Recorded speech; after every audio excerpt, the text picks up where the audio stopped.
I can't hear you. Can you hear me? I don't know. Now I can hear you. There you go. I'm You sorry. gotta wait for the magic words, recording in progress. Every once in a while that the microphone doesn't automatically go on. Usually it automatically goes on, but every once in a while it doesn't. So it is nice to see that Arona is here and Jason and Lois. Hi, Arona. And Lois and Jean. And I think my dad's coming on.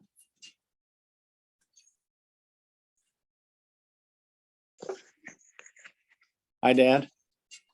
Hi, and How are you? I'm fine, thank you. Good.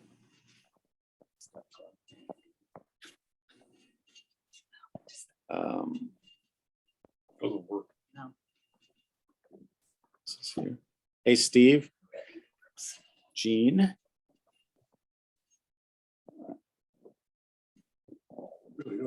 And in our studio audience today, we have Annie and Liz and David. Now, why is it? Are you having technical difficulties? Yeah, because it's supposed to spotlight. It says it's going to remove spotlight. For some reason, my camera is not. Hello. My camera is not. I'm fine, thank you.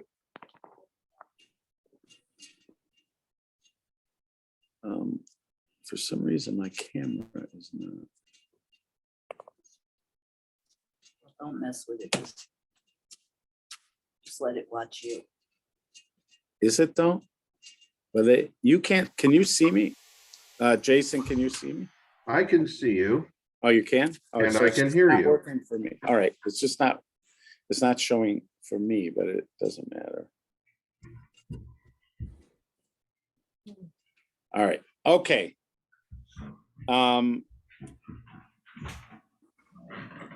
We're starting the book of Shemot, the book of Exodus.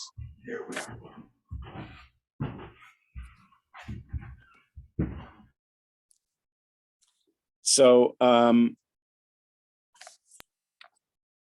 the names, the various names for these books. So we call the first book Bereshit. We call the second book Shemot. We call the third book Vayikra. We call the fourth book Bamidbar. We call the fifth book Devarim. That is not how they were always called. I don't know when that actually switched. I don't know at what point it switched. But even in medieval times, like in the 1200s,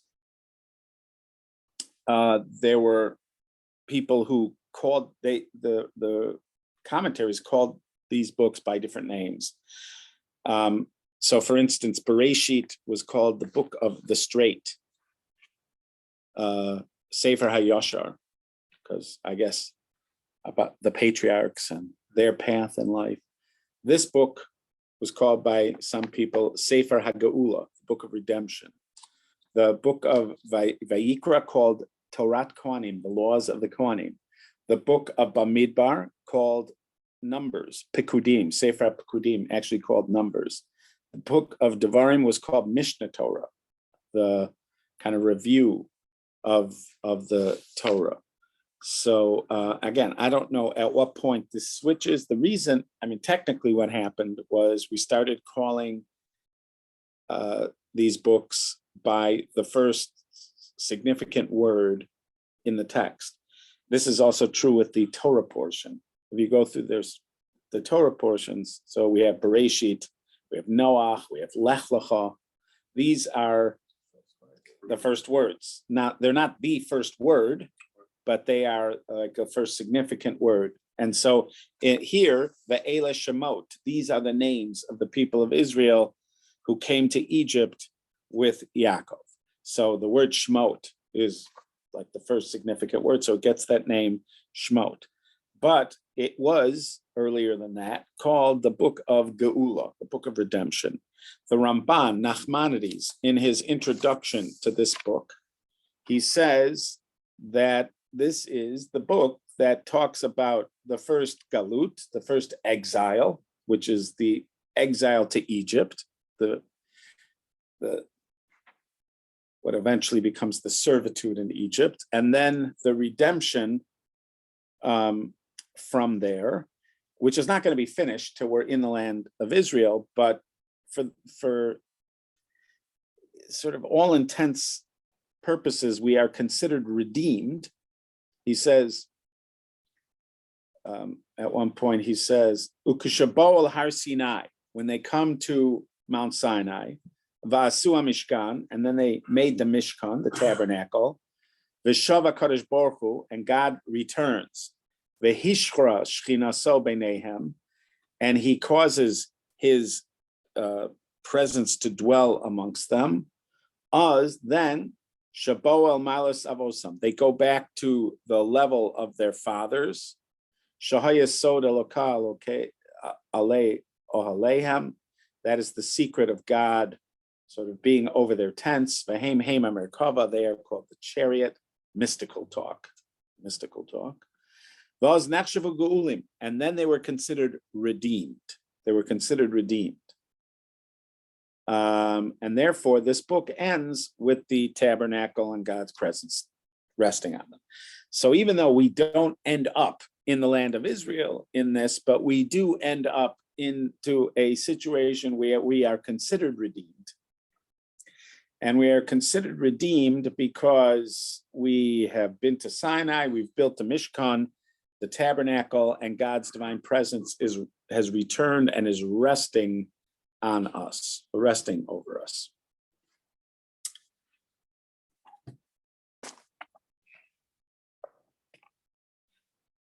I don't listen to as many podcasts as I used to. I used to listen to them more intensely than I do now, but I still listen to some. And some of the ones that I tend to go back to, amongst the ones I tend to go back to, are Freakonomics and the Freakonomics guys, because now they have like a galaxy of Freakonomics podcasts.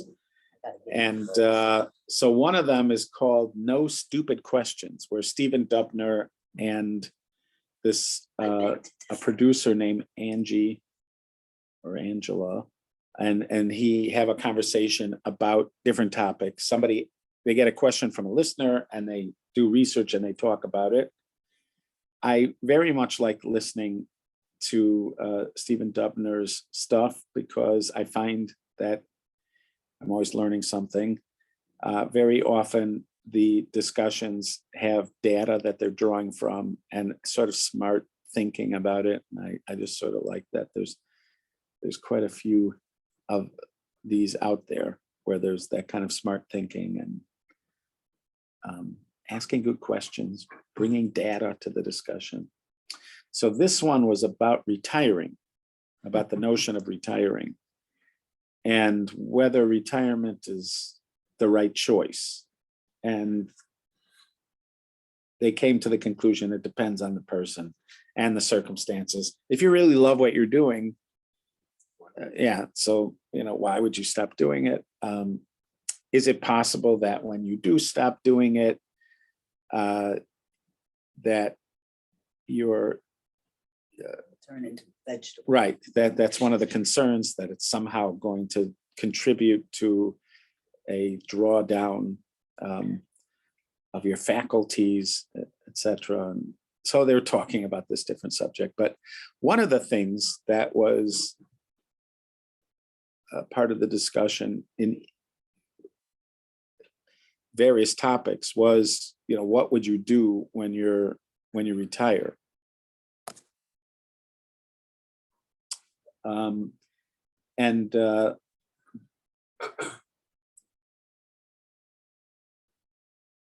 So there were a couple people that they quoted who said that they want to do nothing. These were one person in particular they were talking about had been very devoted to their work, very proud of their work, but it was a big part of their life and it was work. And clearly they were looking for some kind of freedom from it. It reminded me, I even had a conversation with my nephew, Shua. We were talking about this. during high school, even though his high schooling was a lot closer to him now than my high schooling was. But we both had this feeling during high school that we were somehow in a prison. And when you meet somebody who was just going to go shopping, or like they had that freedom of choice in their day to do various things, you would longingly imagine yourself in their shoes. What must it be like to not be imprisoned as we were in a school that doesn't let you off campus and makes you follow a certain schedule? And My grandson is now.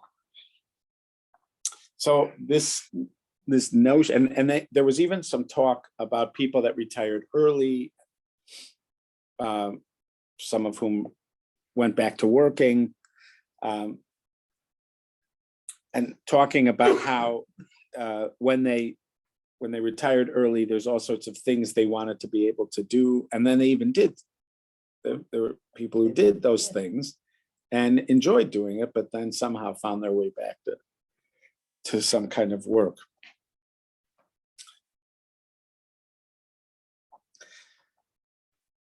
So I was thinking about this notion of freedom that is part of this conversation for some people, that somehow, because they've saved for retirement, there's an opportunity for a kind of freedom. You can travel, you could engage in hobbies that you always wanted to do. You have more time for stuff that you enjoy doing. And that this is, for many people, the dream of retirement, that you'll be able to devote yourself to those kinds of things.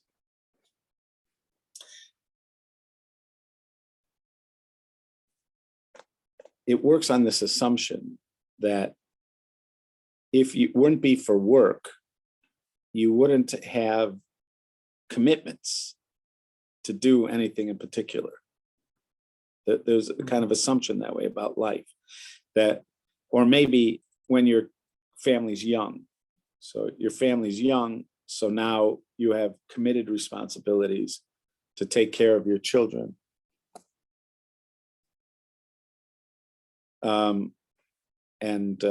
And then work. And if it wouldn't be for these responsibilities to your family and to work, you'd have the freedom to pursue just what you would enjoy doing, sitting on a beach somewhere, reading a novel.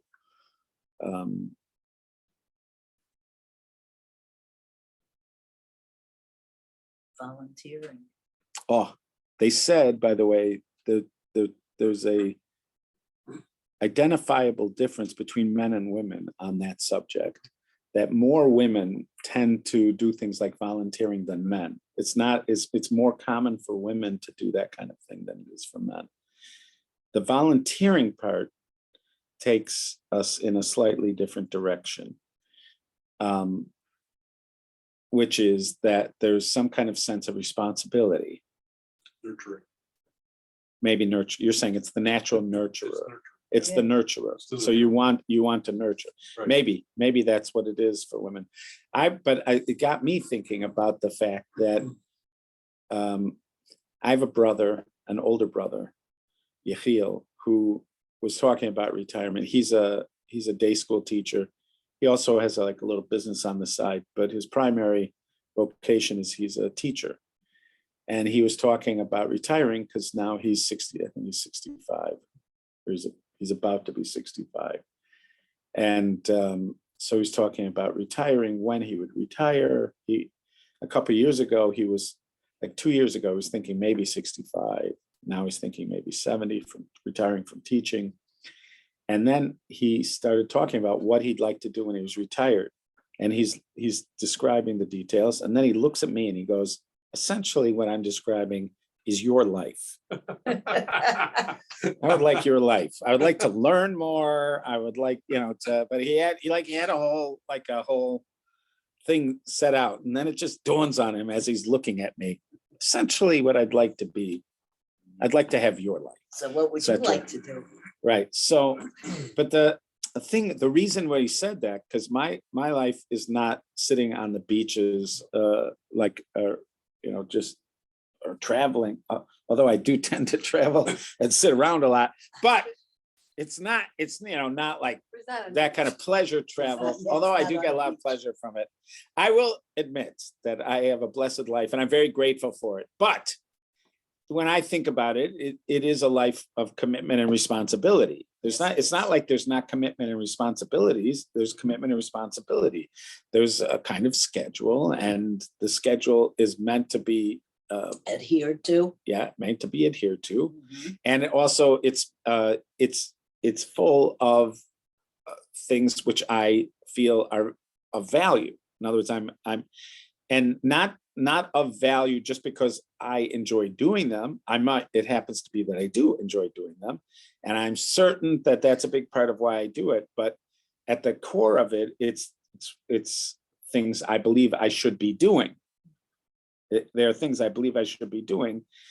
And if it would boil down to it, and if somebody would say to me, like, how would you characterize what you do?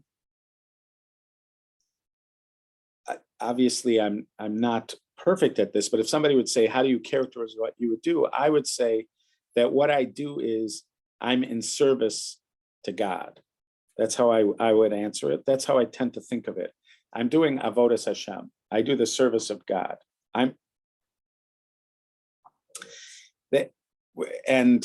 Which means that if I'm doing something, I should be asking myself, is this what God wants to be doing right now? Now, obviously, God is not dictating to me exactly what he wants me to do with every minute, and it would be annoying to me if he did, because I don't like people telling me what to do every minute.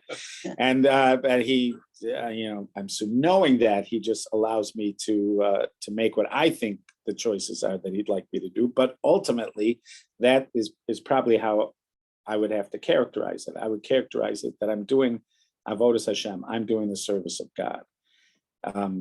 How are you doing the service of God? In this case, I'm doing this. In this case, I'm doing this. So it doesn't all look the same. It might be spending time with my family, but that's what he would want me to do.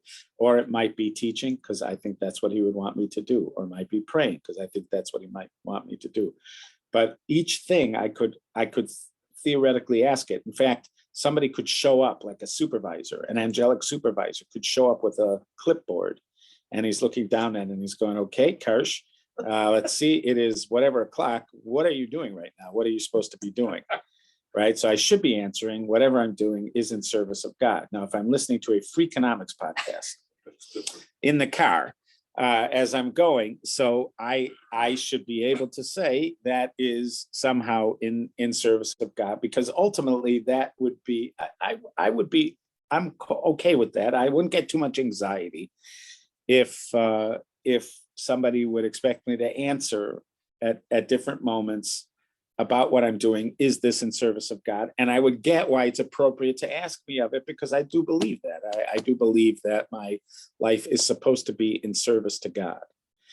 Okay, now I've been working on this. Obviously, whenever I'm working on a subject, there's only like 2 or 3 things that I'm thinking about at one time, and you guys end up hearing about it over and over and over as I'm working through it. But this is one of those subjects, which is that I believe an argument could be made that mankind was created to be in service to God. That is the point of creation, to be in service of God. When mankind's originally created, the language is that God wants him. He says, I'm going to create him in my image. And then he goes on to say, I want him to be fruitful and multiply. Eventually he says it to mankind, you'll be fruitful and multiply. And I want you to manage creation. And Rabbi Foreman calls that middle management. God created all the various elements, and then he put man, maybe the stars, the moon, and the sun, and maybe the Leviathan. An argument could be made. There's certain things that are put in middle management, but for a lot of it, man is in middle management. And so we're meant to work these things. Why were we created? An argument could be made. Why were we created? To Tend to the garden. tend to all the things that are being done. And then in the chapter 2, to tend to the garden, la'ovda u'lashamra. And the word that's used there is la'ovda, to serve it, to work it, avodah. Avodah, we sometimes translate as work, or we translate it as service. It could be either, depending on circumstance, but the idea is that we got brought in to be the gardener. We got brought in to work the land. Eventually, I suggested, because we're on our Thursday morning class, we have been doing chapter 25 and chapter 26 of Vayikra, the Torah portion of Bahar, and the beginning of the Hukosai. And if you look over there, there are some phrases that reinforce this notion. So for instance,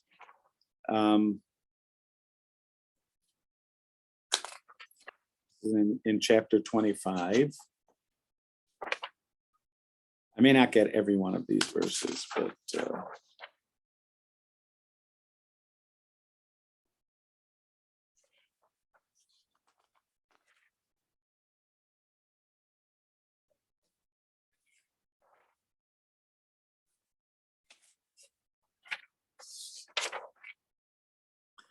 I am the Lord your God. This is in chapter 25, verse 38. I'm the Lord your God, Asher Hotzeiti Eschem Eretz Mitzrayim, who took you out of Egypt, Laseis Lachem Es Eretz Canaan, to give you the land of Canaan, Liot Lachem Lelokim, to be for you a God. So I gave you this land. I took you out of Egypt so that I could give you this land.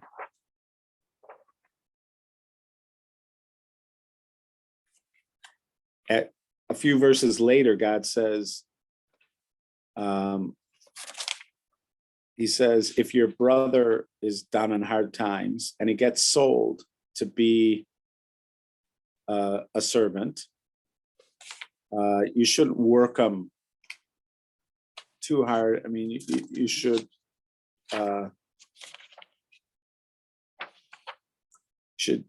work him like he's being hired to do the work that he's doing, like you would a kind of worker. And then he goes back, either here it says the Jubilee year, and he returns to his family and to his property. Ki avodai heim, they are my servants, he says, avodai, they are my servants. I took them from Egypt. I didn't take them to be sold again to be, but he says, they are my servants. They are my servants. Again, this comes up several times here in this thing.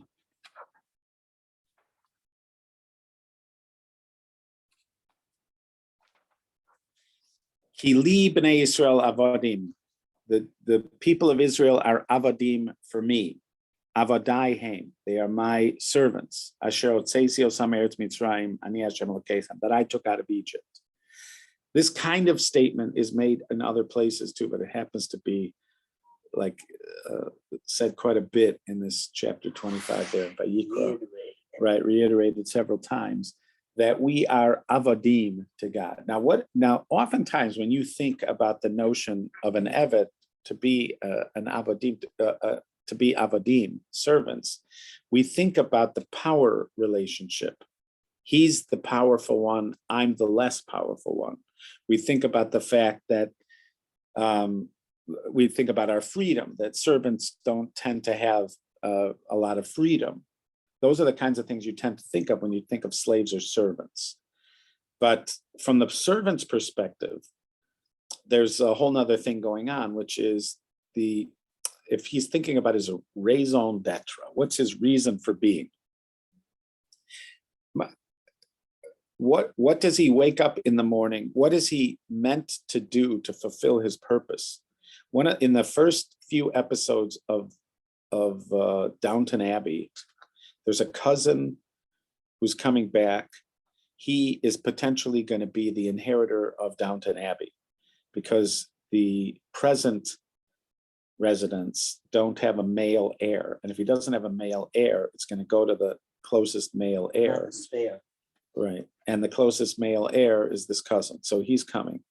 And he's a person who's never lived with servants, and he doesn't really think much of it.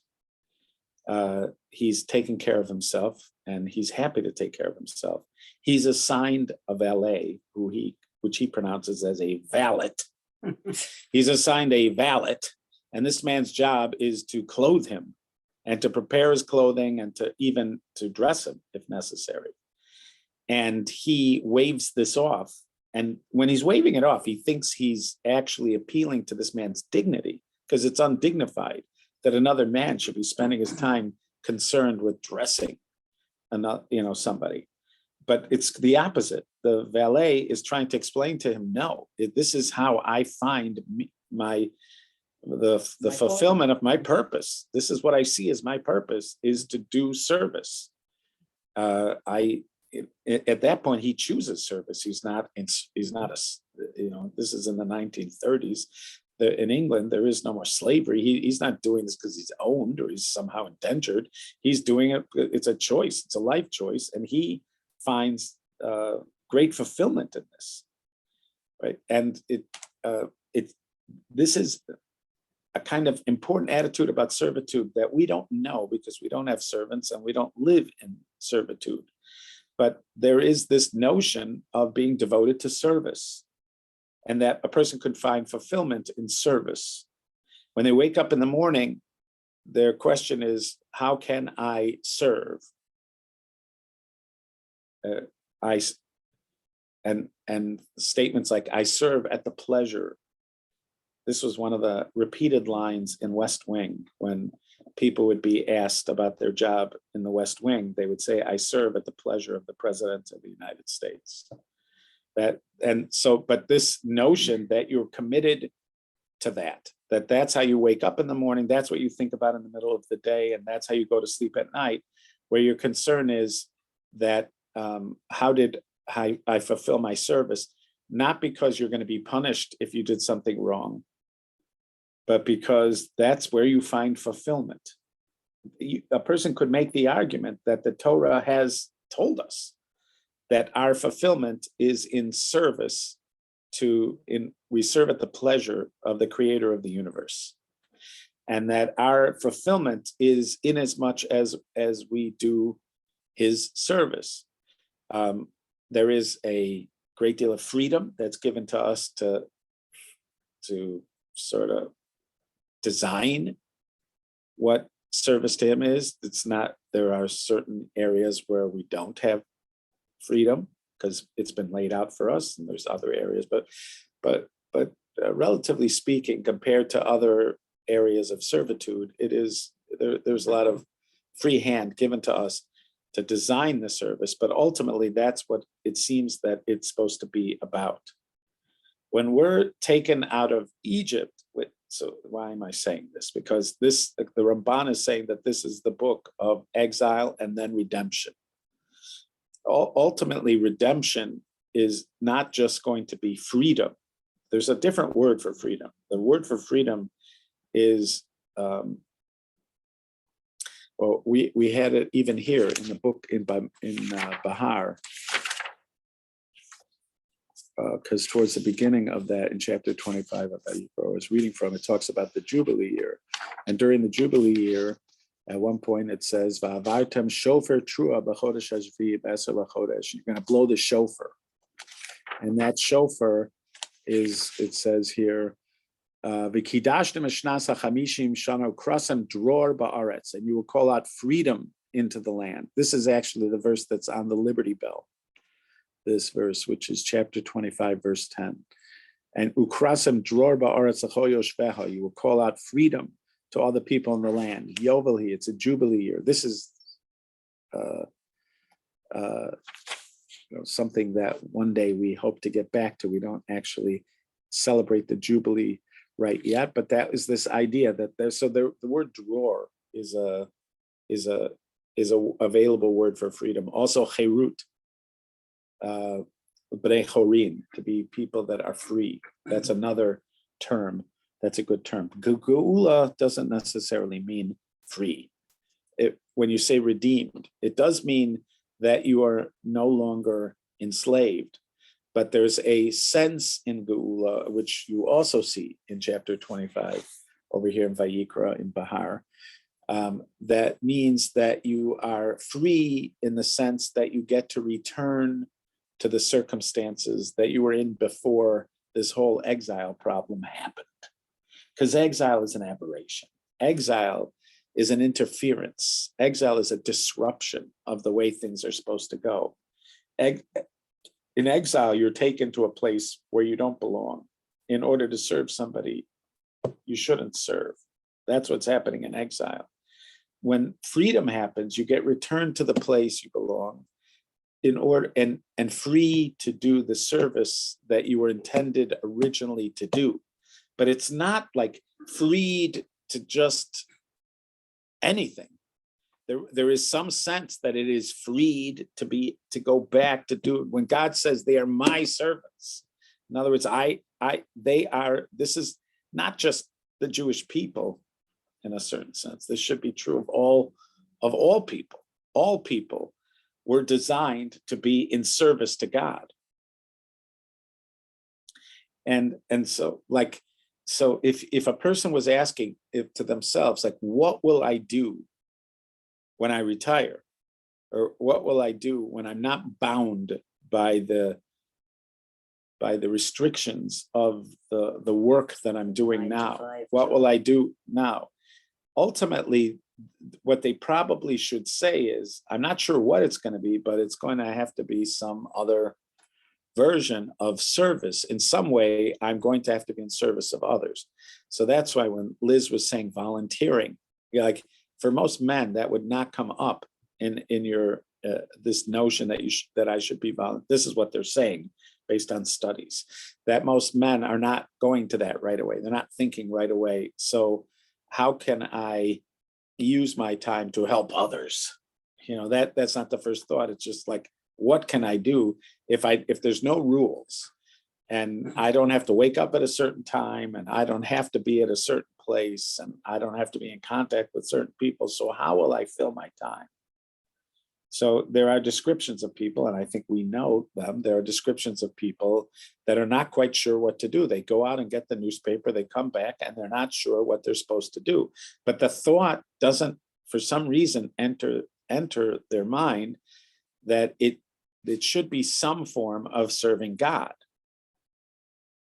Why should, but it's just so far from us. And I don't know if it is in every culture. Maybe it's not every culture. Maybe it's a Western thing. Maybe it's an American thing. I don't know, but it's sort of funny. Maybe it's because we have this strong individual drive, and this notion of individual success is so burned into our thinking that we're always just thinking about our own individual, day or our own individual projects. That's what makes the world go round, are all the different jobs, different things that are happening. It could all be in service to God to keep the world running. Right. It doesn't mean that you are Right. necessarily limited, but I'm saying even that thought, I Yeah, catch you don't myself. think about it. I'm catching myself not thinking about it. Of course. And I technically, if somebody said to me, What do you do? what do you do? I would answer, if I didn't think it was too corny for that person, I would answer, I'm in service to God. That's what I do. But if I could say that then, why aren't I thinking that then when I'm thinking, what would I do if I, wasn't doing this? Let's say I couldn't do this Still anymore. be doing this. Right. What does So that even mean, sir? Like, God doesn't need anything. Like, today I came up with this really creative idea of something to make for lunch, and I was so excited. I was like, wow, I have this and I have this, and I never thought I'd put it together. Right. And like, what if I didn't stop and think if I was serving God as I was like making this new, Fantastic recipe. oh, it's really good. But like, could I have been? Would there be any place in me being excited about creativity in the kitchen that would be service to God? yeah, Yeah, I mean, why not? eating good, because your eating is also in service of God. Exactly. But it causes you, if I go When there, you then it don't- causes me to but think when about you're eating sitting differently. there making the recipe, you're not thinking about being in service. But Right, I'm not- I and was I'm like, not- what do you call it? Reveling in my Yeah. creativity. Well, that's fine. But I'm that's- saying that's we are good. designed, we are creative beings. Somebody could say, a mentor might say to you, There's nothing wrong with being excited about creativity. There's nothing wrong with giving our individual spin on Excited something, when things balance. right? There's nothing wrong with being focused on eating, on my own eating.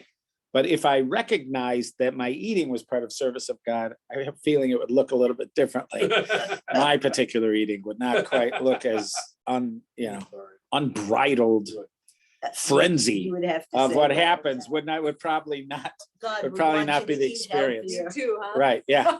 So but I'm just commenting on it because even in that subject, like that notion, what would I do if I retired? And you're thinking about cruise ships and being on a beach somewhere and reading a novel, not Total having to get up classes at on a certain time. cruise ship.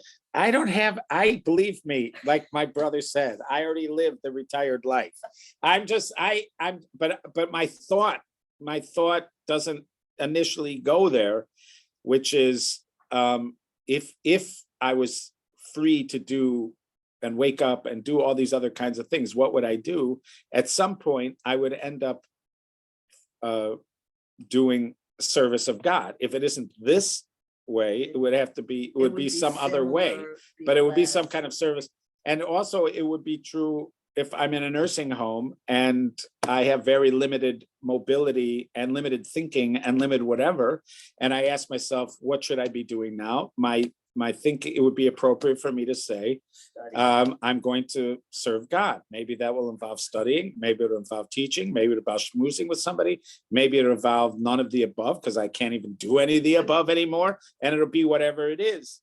But it would be, in other words, this is an appropriate question at every step of the way because it reinforces a notion which I am suggesting is set forth at the beginning of creation, which is that we were brought here to be in service to God.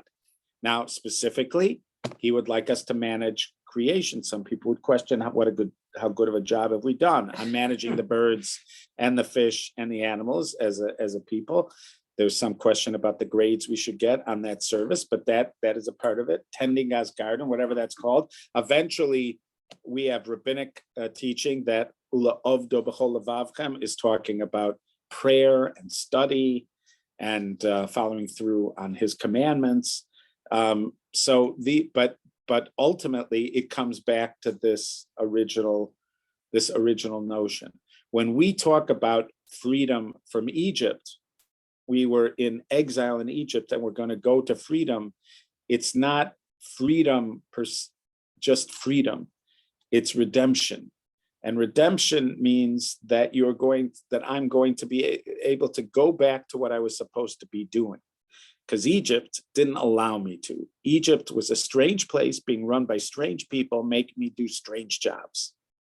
That's not what I was designed for. I was designed to be in the land of Israel, following through on God's design for what he wants the Jewish people, for us as Jews, for God's design for he wants the Jewish people to do.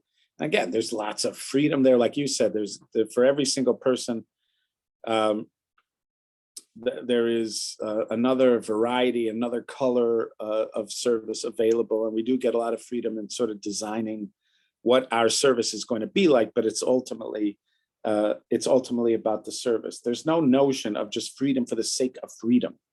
That was never in the cards. That's never what is valuable. When somebody asks freedom, I have freedom. If a person says freedom, it would be appropriate for them to ask freedom to do what? For what purpose? What are you thinking of doing with it? Like what are you excited about? Because and that doesn't mean we have to know. We don't always have to know right away, but that's the appropriate question. To do what? What's, and not to feel it even necessarily that we're talking about that you have to be burdened with some kind of yoke, and it has to be a kind of work, labor that is painful and backbreaking. It even says here, God. It even said in that later on in chapter 25 in Vayikra. It said later on that I don't want you to. This is not how you're supposed to treat your fellow Jews that become in servitude to him. You treat them like somebody's being hired to do work. They're coming to do a job. You treat them like that with dignity and respect, and let them go about their work. This is the same thing that is in store for us. It's not necessarily servitude that has to be dreary and backbreaking, but it is service, working in service. And ultimately the question is, if we get to talk with God. I remember thinking to myself,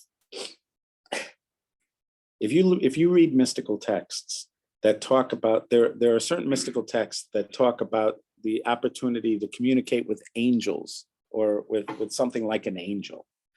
And they'll sort of set it up. So if you do this, and this, then you're going to be, face to face with an angel. Then you could ask them whatever you want to ask them. And I've always wondered, like, why do I have to have a question? Like, what does that mean? Ask them what you're going to ask them. Or let's say you have a moment with God. Ask them what you want. Ask God what you want to ask. And I feel like, what do you mean? Maybe I just want to spend time with God. Who says, I have a question? Why do you have to assume I have a question? Ask him what you want to ask him. But I think now you could say, what would you ask him? You could ask him, how can I be of service? That could be an appropriate question. I'm face to face with God. That doesn't mean maybe you have other questions. Why did you do that?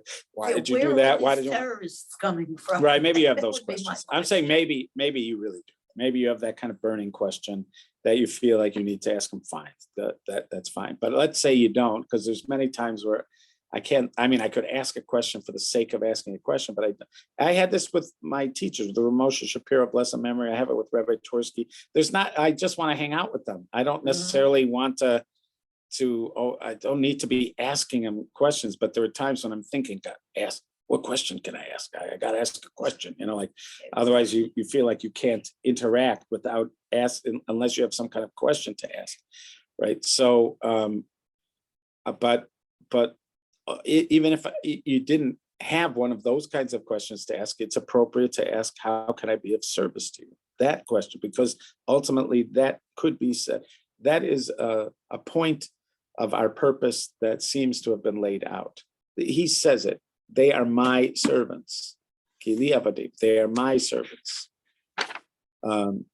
He says over there, which means we're in service to him. We do service for him. And we find our fulfillment in service to him in some manner or form. And that always is available. Whatever circumstance we're in, there's always something we could be doing. I was just thinking that earlier, you'd be like, you're so amazing. Like, Right. You could say, you could be to do that. But if you have a question, because they always say, ask your question. What's your question? So maybe that's an appropriate question. How can I be of service? But also to know that if I ever am not able to do this, what will I do next? I have to find something else, that some way I'll be in service. It could be in service to other people, or it could be just in service to him. But some way I'm even when I'm doing it for other people, I'm doing in service to him. So this is the book of exile and redemption. It's not the book of slavery and freedom. It's a book of exile and redemption. And the idea is coming back to where we should be so that we can do the greatest service to him. But that's the question we should always be asking. And when somebody asks me, what is it that you're doing? How do you spend your time? They may just think it's corny, but I could say I spend my time in service to the Creator. That's my goal. That's my greatest fulfillment. And that is that. There you go. All right. So I am very grateful for this opportunity to learn with you guys. We are not going to be learning for several weeks, and I'm very sorry about this, but I'm going to be away until the first Monday after February 16th. I'm going to be next week in Wisconsin Dells with grandchildren. And then after that in Israel, Big smile. right. Wisconsin Dells is not quite Israel, but it's, it's in that direction. And but then I'm going to be in Israel for several weeks, visiting family and friends, and on a trip with pastors again. So I will I'm returning on February 16th, which I think is a Thursday. And so that next Monday, we will meet. Like some of my classes, I'm going to try to give in Israel, but this one is a tricky one because this one, it would be 3 in the morning. It's 3 in the morning. And even if I could technically be up at 3 in the morning, I will not be thinking at 3 in the morning. So it wouldn't be worth your time. It's good to see your faces. Good to see your punim, all of you. Sarah, mazel tov to you. And Steve, excellent to see you. Jason, awesome to see you. And Arona, thank you for being on. Dad, great to hear. Safe travels, Rabbi. Thank you. travels. Thank you. Safe travels. Thank you, Be Rabbi well. Safe Clark. travels. Safe Thank you. travels. Bye. Enjoy. Have fun. Be Go, careful guys. on those water slides. I'll try. Thank you. All right. Be well. Thank you for the mazel tov. You're welcome, Sarah. I Many- appreciate it. Many more. Always Bye-bye. good to see you. Enjoy. You too. Bye-bye.